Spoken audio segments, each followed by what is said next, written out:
Hello students, welcome to online classes of advance senior secondary school मुंडाल।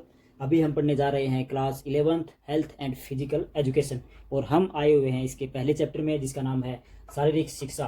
तो इसमें हम आज पढ़ने जा रहे हैं शारीरिक क्रियाओं का हमारे शरीर पर प्रभाव। हम जो भी एक्टिविटी करते हैं उनका हमारे शरीर पर क्या प्रभाव पड़ता है। सबसे पहले हम एक वर्ड आया हुआ है इसमें जिसको हम संस्थान बोलते हैं, इसके बारे में चर्चा कर लेते हैं। संस्थान को तंत्र भी बोल दिया जाता है कभी कभी। तो ये संस्थान तंत्र होता क्या है, जैसे आपको पता होगा, आप साइंस में भी पढ़ते होंगे कि जीवन की सबसे छोटी इकाई कोशिका है। कोशिका, तो कोशिकाएं मिलकर हमारे पूरे शरीर का निर्माण करती हैं। तो इसमें हम सबसे पहले लिखेंगे कोशिका, फिर कोशिकाओं से मिलकर हमारे शरीर में कुछ अंग बनते हैं।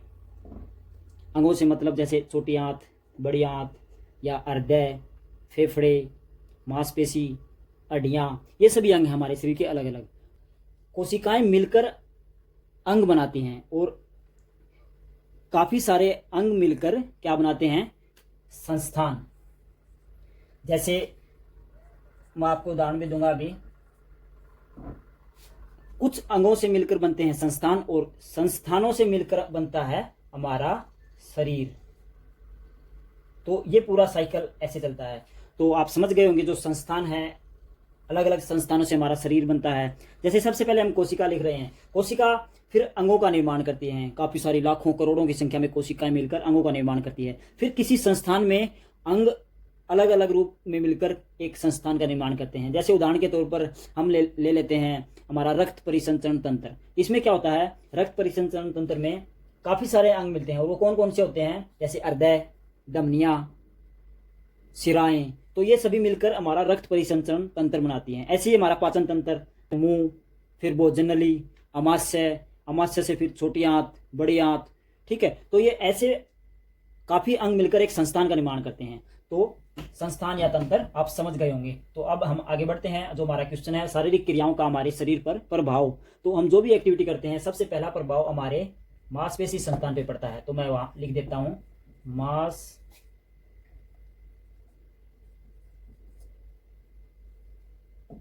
मांसपेशीय संस्थान।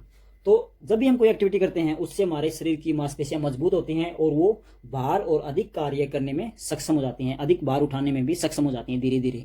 तो इससे हमारी मांसपेशियां संस्थान मजबूत होता है। दूसरे नंबर पर मैं यहाँ लिख रहा हूँ, मांसपेशियों के साथ साथ एक्सरसाइज या एक्टिविटी करने से हमारा अस्थि संस्थान भी मजबूत होता है। अस्थि संस्थान, क्योंकि जो भी एक्टिविटी करते हैं, मांसपेशियां हमारे शरीर में मूवमेंट करवाने के लिए जिम्मेवार होती हैं और उस मूवमेंट के साथ हड्डियां और हड्डियों से जोड़ हिलते डुलते हैं, उनमें जो स्ट्रेचिंग होती है, भागते हैं, दौड़ते हैं, उछलते हैं, कूदते हैं, तो वो हड्डियों पर भी असर डालती है। तो उनकी मूवमेंट रेंज भी बढ़ जाती है। तो इससे हमारा हड्डियों का जो संस्थान है वो भी मजबूत होता है। तीसरा मैं आगे लिख रहा हूं, रक्त परिसंचरण तंत्र। रक्त परिसंचरण संस्थान का हो या तंत्र बोल दो, एक ही बात होती है। तो रक्त परिसंचरण तंत्र, इससे क्या होता है, जब हम कोई एक्सरसाइज करते हैं, एक्टिविटी करते हैं, तो उस समय हमारी मांसपेशियों को अधिक ऑक्सीजन की जरूरत होती है और वो अधिक ऑक्सीजन कहाँ से मिलती है, फेफड़ों से। और फेफड़े ऑक्सीजन किस माध्यम से भेजते हैं हमारी कोशिकाओं तक या मांसपेशियों तक, वो रक्त के माध्यम से भेजते हैं। तो उससे क्या होता है, जब हम, आपने देखा होगा, जब एक्सरसाइज करते हैं हमारा दिल भी जोर से धड़कने लगता है और हमारा जो फेफड़े हैं वो भी अधिक तेज कार्य करने लगते हैं। तो वो क्यों होता है, क्योंकि अधिक ऑक्सीजन पहुंचाने के लिए हृदय हमारा अधिक ब्लड पंप करने लगता है। तो अधिक अगर उसकी स्पीड बढ़ेगी तो जो भी कोशिकाएं हैं रुकी हुई हैं अंगों तक, उनमें रक्त या ऑक्सीजन की कम मात्रा जारी है, तो वहां तक भी रक्त पूरा जाएगा और ऑक्सीजन की मात्रा पूरी चली जाएगी वहां तक। तो एक ये भी बेनिफिट है एक्सरसाइज करने का। चौथे पॉइंट पर मैं यहाँ पर लिख रहा हूं, हमारा श्वसन संस्थान। श्वसन संस्थान, आप ये मत समझना तंत्र और संस्थान में अलग अलग, नहीं, इसको आप तंत्र भी लिख सकते हो, वो आपकी इच्छा है।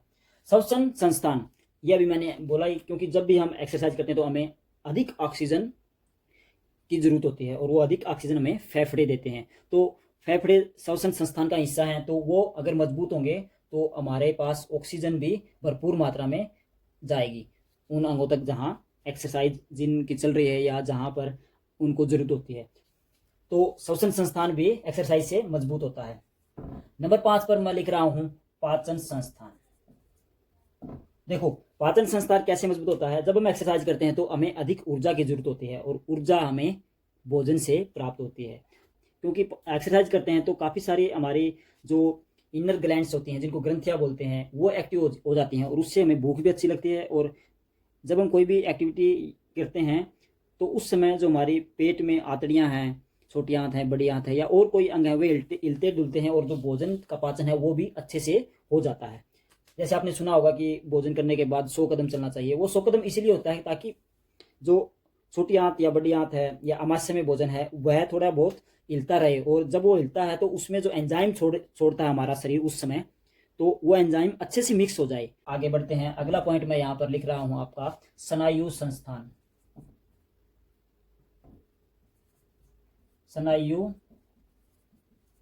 संस्थान। स्नायु संस्थान क्या होता है? जिसको हम तंत्रिका तंत्र भी बोल देते हैं। तंत्रिका तंत्र या तंत्रिका संस्थान। तो ये जो हमारा मस्तिष्क जो हमारे शरीर पर नियंत्रण रखता है उसको हम स्नायु संस्थान के अंतर्गत लाते हैं। इसमें कौन कौन से अंग होते हैं? सबसे पहले तो इसमें मस्तिष्क ही होता है, फिर होते हैं हमारी स्पाइनल कोर्ड, जिसको मेरुरज्जु भी बोला जाता है, जो हमारे गर्दन के पिछले भाग से स्टार्ट होकर और जो हमारा टेल बोन है, जो रीढ़ की हड्डी है, उसके लास्ट तक वो जाती है। और फिर उससे आगे होती हैं तंत्रिकाएं। तो उसमें क्या प्रभाव होता है? जब हम एक्सरसाइज करते हैं तो तंत्रिकाएं भी सिग्नल ट्रांसफर करती हैं। जैसे हमें तेज भागना है तो हमारे दिमाग एक चार्ज पार्टिकल के तौर पर उन तंत्रिकाओं के माध्यम से उन मांसपेशियों तक चार्ज भेजता है कि आपको अब बहुत तेज भागना है, और उसके साथ साथ कुछ एंजाइम रिलीज होते हैं, तो वो उन मांसपेशियों को तेज भागने की या और एक्टिविटी जो हम कह रहे हैं वह करने की उनको आज्ञा देता है। तो स्नायु संस्थान, जब हम कोई भी तेज एक्टिविटी करते हैं तो स्नायु संस्थान की एक्टिविटी भी तेज हो जाती है, तो वो डायरेक्ट रूप से इन्वॉल्व हो जाता है हमारी एक्टिविटी में। तो उससे हमारे जो सिग्नल ट्रांसमिशन का जो हमारा सिस्टम है शरीर में वो अच्छे से कार्य कर पाता है। तो स्नायु संस्थान भी मजबूत होता है। हमारे शरीर में स्फूर्ति लाने के लिए ये बहुत ही आवश्यक है। और इसके आगे मैं लिख रहा हूँ 7वां पॉइंट, उत्सर्जन संस्थान।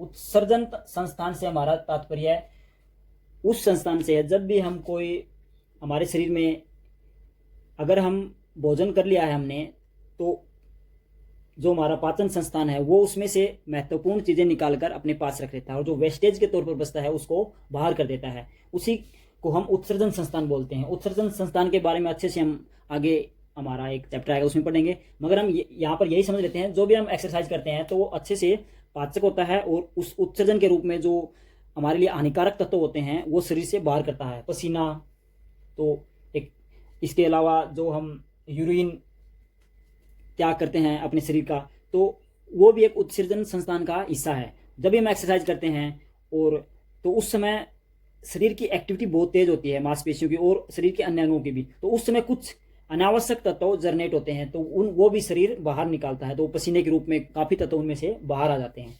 तो ये हमारे कुछ संस्थान थे। इसके अलावा भी कई क्रियाएं हैं, जैसे ग्रंथि संस्थान पर भी प्रभाव डालता है।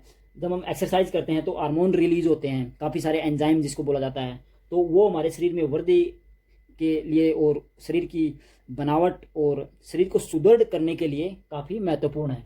तो जो हमारा शारीरिक क्रियाओं का हमारे शरीर पर क्या प्रभाव पड़ता है वो हमने पढ़ा, और इसका काफ़ी हमारे शरीर पर इम्पोर्टेंट रोल होता है, क्योंकि कोई एक्सरसाइज केवल किसी एक अंग पर फोकस नहीं होती, उसमें काफ़ी अंगों को मिलजुल कर या काफ़ी संस्थानों को मिलजुल कर काम करना पड़ता है। तो यह हमारे पूरे शरीर के फिजिकल और मेंटल और भावनात्मक रूप से भी, क्योंकि ग्रंथियां भावनाओं पर नियंत्रण रखती हैं हमारे शरीर की, तो वो सभी में हमें एक बहुत ही लाभदायक होता है। जो भी शारीरिक क्रिया करते हैं वह हमारे शरीर को फिट रखने में मजबूत करती है। तो ये आपका आज का यही था, और कुछ इसी से संबंधित अगर होगा तो मैं अगली बार आपको नेक्स्ट लेक्चर में ज़रूर आपके सामने लेकर आऊँगा। तो आज इसको अच्छे से देखें और समझें।